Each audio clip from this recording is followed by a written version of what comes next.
नमस्कार, आप देख रहे हैं भारत समाचार लाइव और मैं हूं आपके साथ वैशाली। आइए रुक करते हैं आज की खास खबर पर। दीवा शहर में रहने वाले आम लोग, उनकी तनख्वाह 15 से 20 हजार रुपए है, जिसमें 2 वक्त का खाना, बच्चों की पढ़ाई और घर का खर्च शामिल है। ऐसे में राजनीतिक नेताओं खुद के फायदे के लिए टॉरेंट पावर प्राइवेट कंपनी को लाकर लोगों की कमर तोड़ दी है। सभी ने पहले ही टॉरेंट का विरोध किया, तो आज लोगों को ये नौबत आ गई है। लेकिन राजनीतिक दल टॉरेंट इसलिए लाया ताकि लोगों का कुछ भी हो जाए। कुछ ने विरोध किया, लेकिन वो दिखावा था, इसलिए टॉरेंट पावर का उदय हुआ। अगर घरेलू समस्याओं के कारण महीने भर बिल नहीं भरा तो टॉरेंट के कर्मचारी बिना कुछ सोचे समझे बिजली काट देते हैं और घर के निवासी होने के बावजूद घर वालों से टॉरेंट पावर के लोग बदतमीजी से बात करते हैं, वहीं बिजली भी काट देते हैं और लोगों को बेवजह परेशान होना पड़ता है।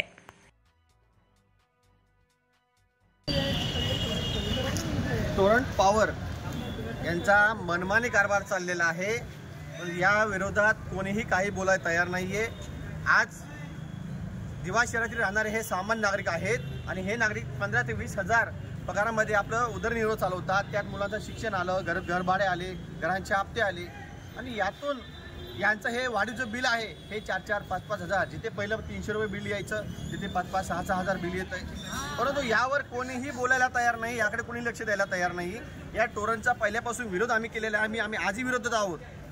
हे कुठंतरी आज सर्व मोठ्या नेते मंडळी सर्वांनी याकडे लक्ष दिलं पाहिजे। आज साईनाथ नगरमध्ये एक घटना घडली होती, त्यांची घरामध्ये नागरिक असताना, रहिवासी राहत असताना तिथे बाहेर येऊन लाईट कटिंग करून गेले। आज माझ्यासोबत कृष्ण आहे, याचे वडील ऑफ झालेले आहेत आणि ऑफ झाले असताना याच्या घरामध्ये विचार करा तिथे येऊन लाईट कटिंग करून गेले आणि यांनी ज्यावेळी सांगितलं लाईट कट करू नका, मी बिल भरायला जाणार आहे, तरीही उद्धटपणे बोलले आणि लाईट कट करून गेले। हे चुकीचं आहे। यासाठी आम्ही आज इथे निवेदन दिलेलं आहे आणि आम्ही आज निवेदनाच्या धडाकेबाज युवा पक्षांच्या माध्यमातून आम्ही यांना सूचना दिलेली आहे की दिव्यातील रहिवासी सामान्य आहेत, कमीत कमी तुम्ही 3 महिने लाईट कोणाची कटिंग करायची नाही।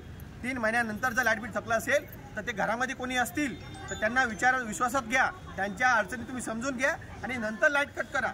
आणि लाईट कट करायला जाते वेळी किंवा लाईट कट केल्यावरती तुम्ही जे 210 रुपयाची फाईन घेताय ना, ही कुठल्या कायद्याने घेता तुम्ही फाईन? म्हणजे हे तुम्ही फक्त तुमचे पोटं भरण्यासाठी आणि तुमच्या अधिकाऱ्यांची, कर्मचारी टॉरेंटची लूट चालली आहे। याच्या विरोधात आम्ही ह्या जन आंदोलन उभारल्याशिवाय राहणार नाही।